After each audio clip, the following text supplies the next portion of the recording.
Em nome do Pai, do Filho e do Espírito Santo. Amém. Leitura do Santo Evangelho, segundo São Mateus, capítulo 27, versículo 32 ao versículo 66. Diz assim a Santa Palavra de Deus. Ao saírem, encontraram um homem de Cirene, chamado Simão. Eles o requisitaram para levar a cruz de Jesus. Tendo chegado ao lugar chamado Gólgota, isto é, lugar do crânio, deram-lhe de beber vinho misturado com fel. Ele, tendo-o provado, não quis beber. Depois de o terem crucificado, repartiram suas vestes, lançando a sorte. E eles ficaram ali sentados a guardá-lo. Acima da sua cabeça tinham posto o título de sua condenação, assim redigida: Este é Jesus, o Rei dos Judeus. Com ele são crucificados dois bandidos, um à direita, o outro à esquerda. Os transeuntes o insultavam, meneando a cabeça e dizendo: Tu que destróis o santuário e o reconstróis em 3 dias, salva-te a ti mesmo, se tu és o Filho de Deus, e desce da cruz. Igualmente com os escribas e os anciãos, caçoavam os sumos sacerdotes. Ele salvou a outros e não pode salvar a si mesmo. Ele é o Rei de Israel, pois desça agora da cruz e acreditaremos nele. Pois em Deus a sua confiança, que Deus o livre agora, se o ama, pois ele disse: Eu sou o Filho de Deus. Até os bandidos crucificados com ele o injuriavam da mesma forma. A partir do meio-dia, trevas cobriram toda a terra até as 3 horas. Por volta das 3 horas, Jesus exclamou com voz forte: Eli, Eli, lema sabactani, isto é, meu Deus, por que me abandonaste? Alguns dos que ali estavam diziam, ao ouvi-lo: Ei-lo que chama Elias. Logo um deles corre a tomar uma esponja que embebeu em vinagre, e fixando-a na extremidade de um caniço, ofereceu-lhe de beber. Os outros disseram: Espera, vejamos se Elias virá salvá-lo. Mas Jesus, gritando novamente com voz forte, rendeu o espírito. E eis que o véu do santuário rasgou-se em 2 partes, de alto a baixo. A terra tremeu, os rochedos se fenderam, os túmulos abriram-se, os corpos de muitos santos já falecidos ressuscitaram. Saindo dos túmulos, depois da sua ressurreição, eles entraram na cidade santa e apareceram a um grande número de pessoas. À vista do terremoto e do que acontecia, o centurião e os que com ele guardavam Jesus foram tomados de grande medo e disseram: Verdadeiramente este era o Filho de Deus.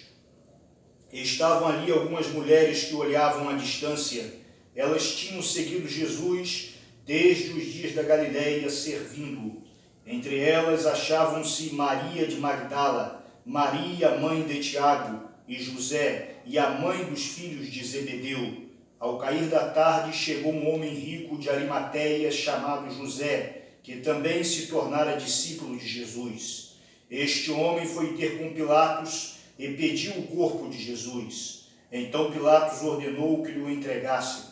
Tomando o corpo, José o envolveu num lençol limpo e o depositou num túmulo totalmente novo, que mandara cavar para si no rochedo.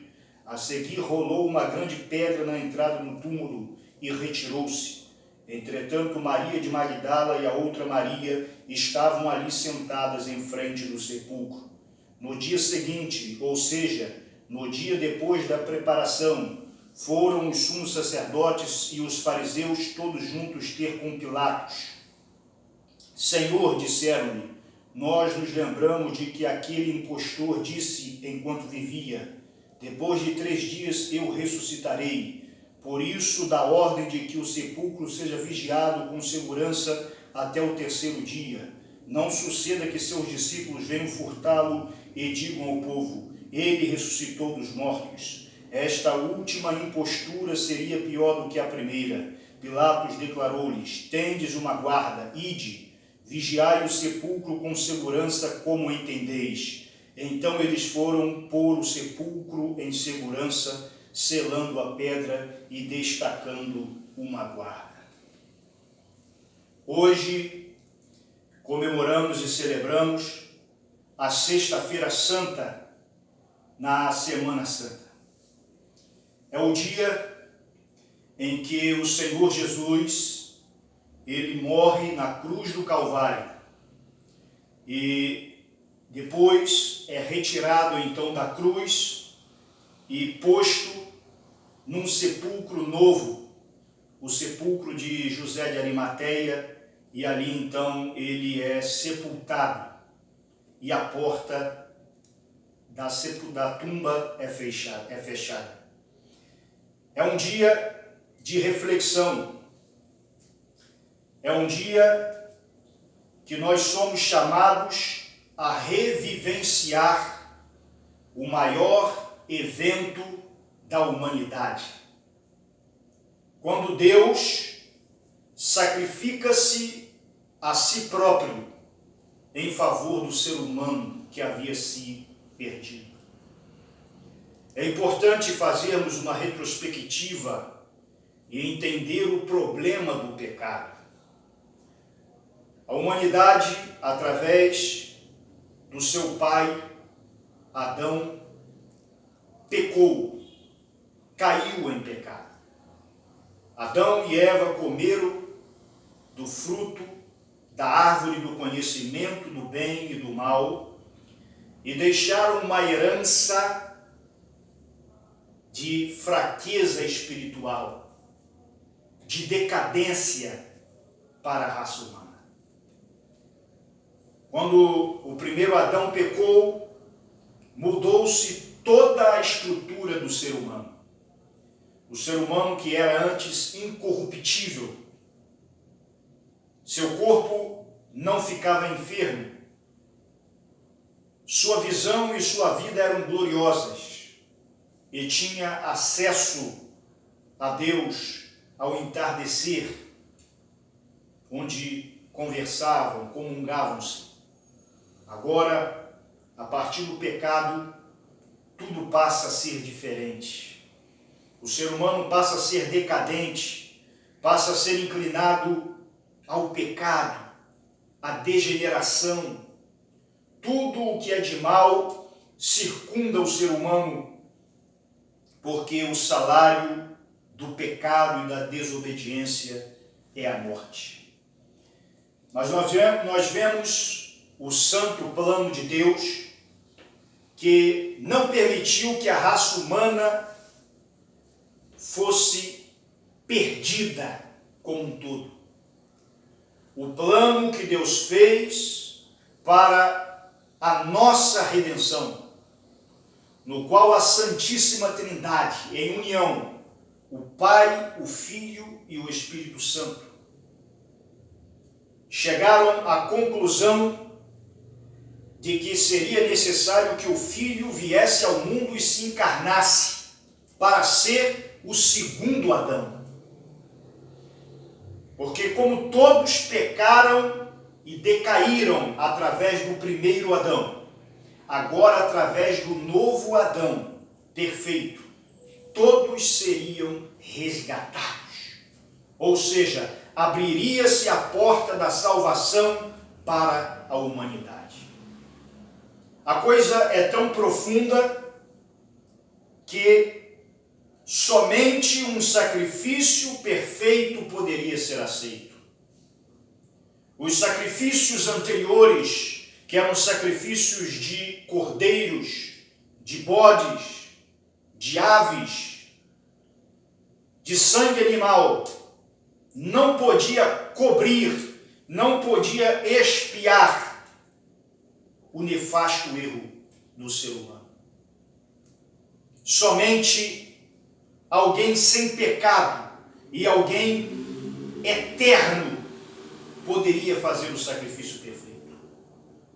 Todos os homens nasceram na condição da pecaminosidade e da decadência, através do pecado ancestral e através dos nossos próprios pecados. Ou seja, só haveria a solução do próprio Deus tornar-se homem, para que ele fosse o sacerdote perfeito, e não somente o sacerdote perfeito, mas fosse o sacrifício perfeito. É muito mais do que uma morte dolorosa que nós vemos acontecer aqui, registrado nas Sagradas Escrituras. É uma morte vicária, é uma morte sacrificial, é uma morte salvadora. É todo o mistério do Evangelho contido neste evento natural e sobrenatural ao mesmo tempo. O próprio Deus, que havia se tornado homem, se encarnado com a natureza humana e divina na sua única hipóstase, na sua única pessoa, anda como o ser humano andou na terra, empoeirando seus pés, sendo escarnecido, rejeitado, julgado pelos juízes iníquos. Ele que era o juiz, que é o juiz, sendo julgado pelos juízes iníquos desta terra. Ele que é o rei, tendo que comparecer aos reis desta terra. Ele se esvaziou ao pisar nesta terra. Ele humilhou-se a si próprio, enquanto o sacrifício de Cristo nos levanta, nós como homens transgressores e pecadores que recebemos a salvação pelo sacrifício. Deus mesmo se humilhou ao se tornar homem, a viver nesta terra. Com sua natureza humana, ele sentiu fome, sede, se cansou, mas com a sua prerrogativa de Deus, que ele não deixou de ser, que ele permaneceu 100% Deus, 100% homem. Ele curava os enfermos, expulsava os demônios e trazia a glória de Deus à terra. E agora ele veio para a hora que ele havia de vir, para a hora principal, que era a hora do sacrifício, lembrando que ele deixou ser levado pelos soldados. Porque se ele quisesse, como diz a Sagrada Escritura, ele rogaria ao Pai e desceriam miríades e miríades de anjos para o livrar. Bastava apenas uma palavra sua e a terra toda tremeria e se esvaeceria, se desvaneceria.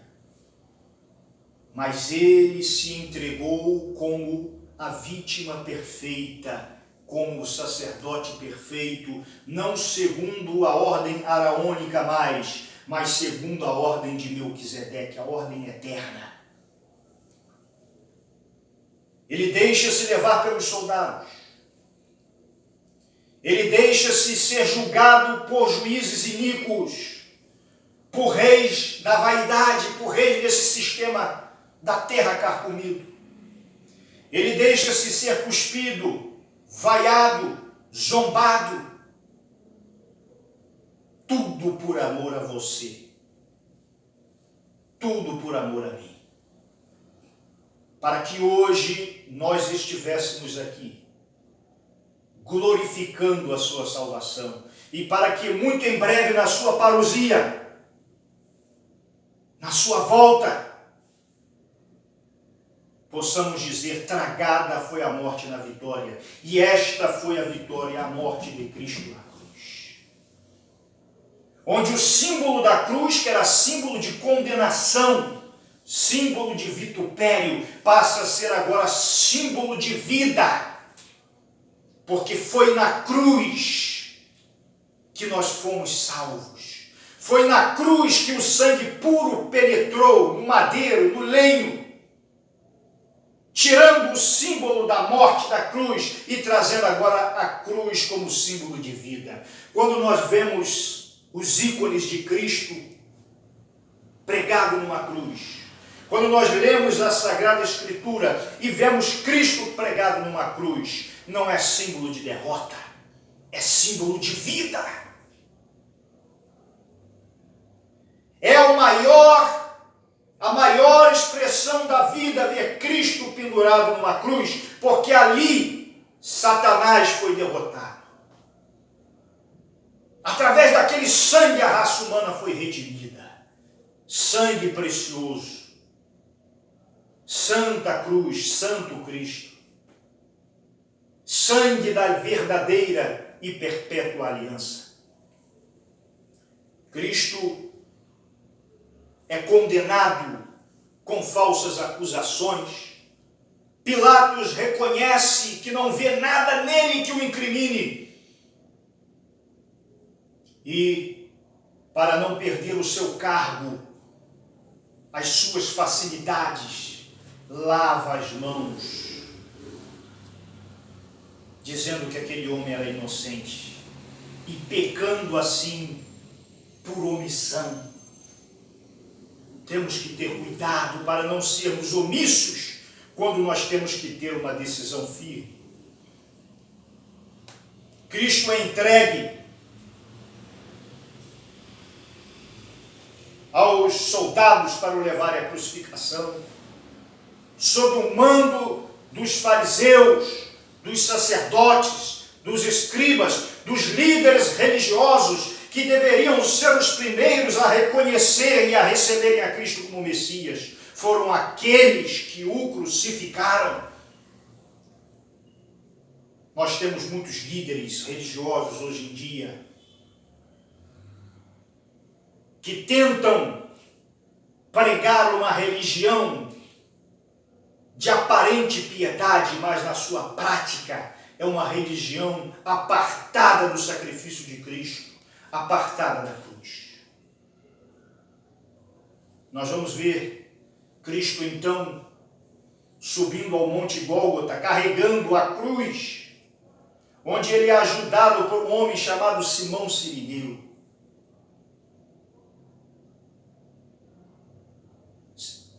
Deus permite-se ser ajudado pelo homem neste momento, porque este foi o motivo da salvação daquele homem que carregou a cruz de Cristo, porque mostra que a cruz de Cristo sempre é motivo de salvação para todo homem que tem contato com ela, quando crê. Ele então é crucificado ao lado de dois salteadores, de dois condenados. Um converte-se ao ver a Cristo, outro zomba de Cristo. Há uma escuridão, o sol se esconde daquela cena em ver o próprio Deus sendo sacrifício. Dão-lhe de beber vinagre, ele não aceita. Os líderes religiosos caçoam e dizem: por que tu não salvas a ti mesmo? Eles mesmos ignoravam que Cristo não precisava de salvação, porque Cristo era o Salvador. Quem precisava de salvação eram eles, e eles estavam negando a salvação, vendo Cristo no Calvário, ao zombarem dele. E o centurião, junto com as mulheres que acompanhavam a Cristo, quando ele vê aquele terremoto que acontece, que sacode tudo, a natureza revoltada se escondendo daquela cena, ele diz: verdadeiramente este é o Filho de Deus. A coisa foi tão profunda que o véu do santuário rasgou-se ao meio. simbolizando o fim do Antigo Testamento e o início do Novo Testamento. O fim da validade da antiga aliança passando-se para a nova aliança.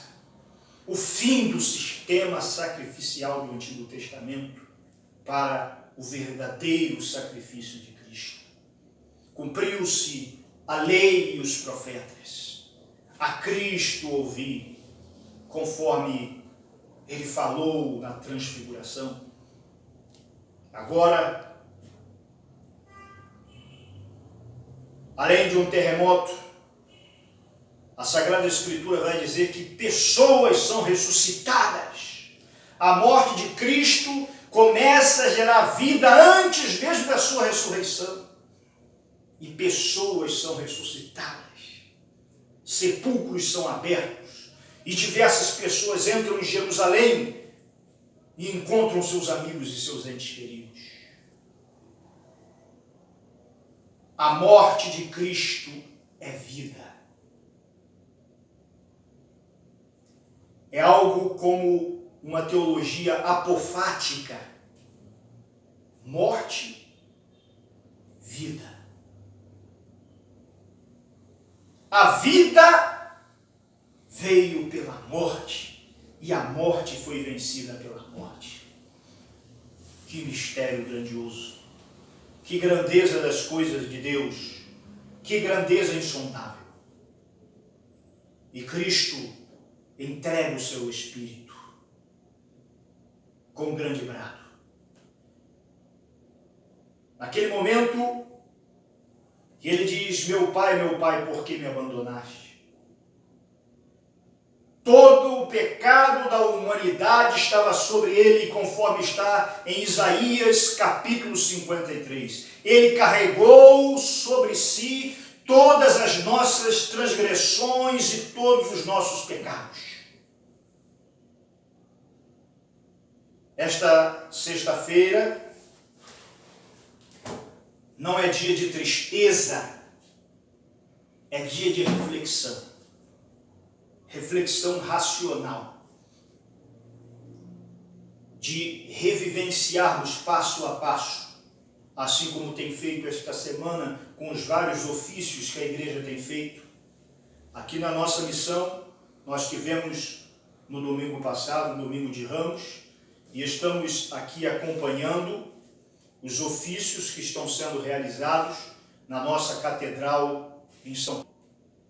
Todos esses ofícios que a Igreja Ortodoxa realiza são forma de revivenciarmos espiritualmente e meditarmos numa meditação profunda e viva este santo sacrifício, que culminará com a derrota completa de Satanás, dos demônios e dos impenitentes. Domingo agora será a comemoração da ressurreição de Cristo. Mas enquanto não chega o domingo, que nós possamos meditar neste sacrifício, neste santo sacrifício. A cruz é loucura para os que se perdem, mas é vida para aqueles que são salvos. Que você e eu não tenhamos vergonha da cruz de Cristo. Quando Pedro viu aquela situação do julgamento de Cristo, Pedro negou a Cristo 3 vezes. Depois Cristo o restaurou também 3 vezes. Mas isso deixa-nos o exemplo, como nós encaramos a morte de Cristo. Como algo supérfluo, como um escândalo, como apenas mais uma festividade, como apenas um fato, ou nós temos profunda devoção, profundidade em experiência com a morte de Cristo. Porque quando nós entendemos plenamente este santo sacrifício, nós buscamos nos afastar do pecado, buscamos a santificação e buscamos louvar a Deus em todo o tempo por tão grande amor por nós. Que Deus te abençoe, em nome do Pai, do Filho e do Espírito Santo. Amém.